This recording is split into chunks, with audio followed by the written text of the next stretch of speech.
Les amis, salut à tous, J-1, demain, Ligue des Champions, le Paris Saint-Germain, vous le savez, sur la pelouse du Bayern Munich, on va aujourd'hui planter le décor.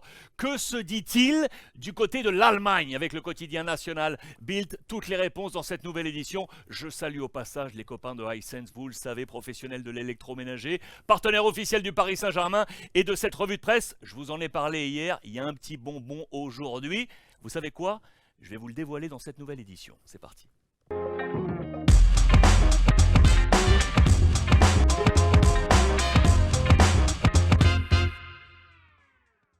On est parti les amis, mais avant d'ouvrir cette presse et de vous offrir ce petit bonbon avec les copains de Hisense, vous rappelez ça les amis, demain c'est la grande première de la Fair Play House, c'est votre nouveau rendez-vous, vous en êtes habitués maintenant sur l'ensemble des réseaux sociaux, nous commentons ensemble les grands rendez-vous, mais là, pour cet événement, vous savez quoi, je vais ouvrir le studio, je vais l'ouvrir, il y aura des places physiquement, avec moi 50 places pour venir, on mange un morceau ensemble, on boit un coup et surtout on commente, je vais vous donner le micro, vous serez avec moi pour commenter ce match, venez, je vous glisse le lien dans le commentaire, venez, il y a 50 places, pas une de plus, il y a un petit ticket pour manger un bout et boire un petit coup à mes côtés et on va vivre ce grand rendez-vous. Venez, j'ai besoin de vous. Allez, c'est parti.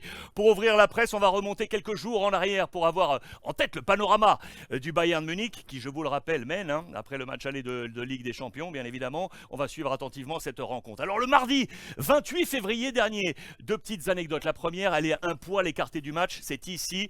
Oliver Kahn à venir, mais là, Jürgen Klinsmann, vous vous en souvenez Jürgen, l'ancien de la Ligue 1 qui a notamment porté les couleurs de l'AS Monaco, il est le nouveau sélectionneur de la Corée du Sud. Il remplace Paolo Bento. Il avait été coach du Bayern Munich saison 2008-2009. Voilà, c'était pour la petite information. C'était la une du Bild. Mais dans les colonnes, page intérieure, sport, Oliver Kahn. Vous voyez le visage Oliver Kahn, là, furieux. Pourquoi?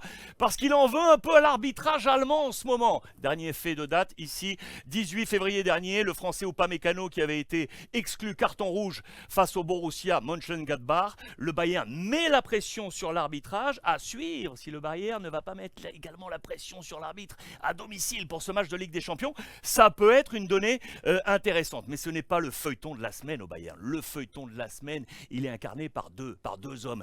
Sané, vous le savez peut-être, et Gnabry. Ils sont devenus les cibles de la presse allemande et les cibles également en interne du Bayern Munich. Regardez, mercredi 1er mars, on est ici, page intérieure à la une et page intérieure avec Nagelsmann qui présente son plan de punition. Il veut punir ceux qui ne sont pas engagés aujourd'hui dans la stratégie du Bayern Munich et notamment ces deux hommes. On s'interroge aujourd'hui sur le rendement de Sané et de Gnabry qui ne serait pas à la hauteur de l'investissement fait par le Bayern Munich sur ces deux hommes. C'était le mercredi 1er mars, vous le voyez. Le lendemain, jeudi 2 mars, regardez une nouvelle fois dans les pages intérieures, même les coéquipiers sur cette photo un peu symbole s'interrogent sur ces deux hommes qui ne sont pas au rendement. Le titre est très très clair. Jusqu'à quand le Bayern Munich va garder cette patience? C'est aussi simple que cela. Nagelsmann va-t-il les mettre dans les plans face au Bayern, face au Paris Saint-Germain? Ce qui est sûr, c'est que dans le dernier match de championnat, ils étaient sur le banc, les deux camarades. Sur le banc, dimanche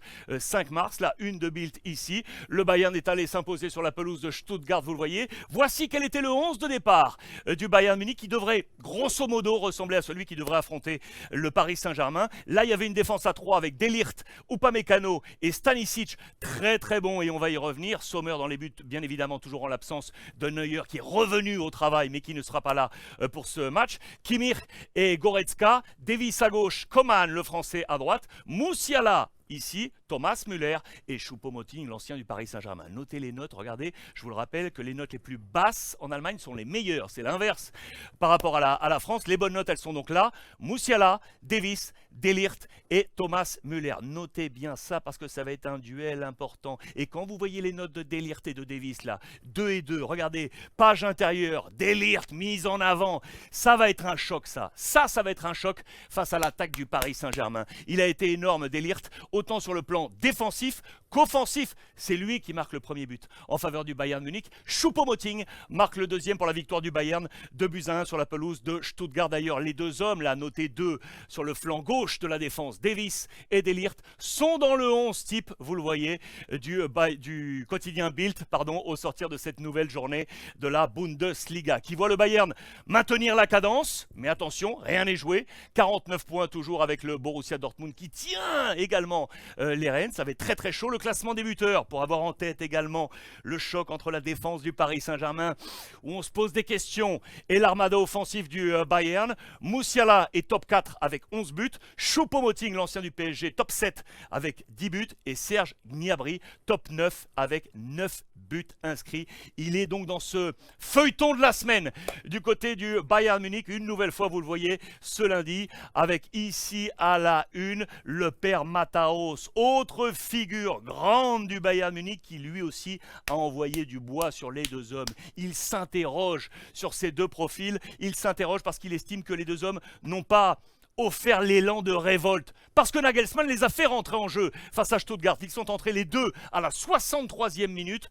Pour Matthäus, fantomatique. On s'interroge donc sur l'avenir de ces deux hommes. Il y a donc une fracture aujourd'hui entre Nagelsmann et les deux hommes porteurs du maillot du Bayern Munich. Et enfin, le duel de la soirée attendu demain, bien évidemment, c'est de savoir qui va défendre sur Kylian Mbappé. Je vous ai parlé de Stanisic. C'est lui à droite qui normalement devrait être face à Kylian Mbappé. Qui pour stopper Mbappé, c'est à la une de ce mardi. Voici le visage de Stanisic. Vous allez apprendre à le connaître, numéro 44 du Bayern, formé au club, il n'a jamais bougé, le Croate est là, ce sera le duel principal de ce Bayern Paris Saint-Germain. C'est ce qu'on attend notamment dans l'avant-match demain, les amis, dans la Fair Play House. On va en discuter ensemble sur les différentes chats, plus physiquement. Si vous venez avec moi, je vous donnerai le micro, n'oubliez pas d'aller sur le lien direct pour réserver votre petite place. Et puis comme promis, pour terminer cette nouvelle édition, on vous l'a promis avec les copains de Hisense, voici le petit bonbon préparé juste pour vous,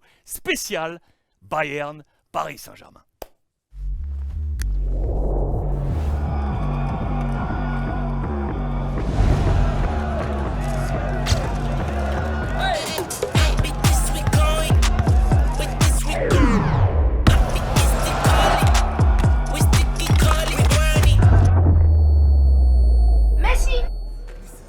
Messi? Messi?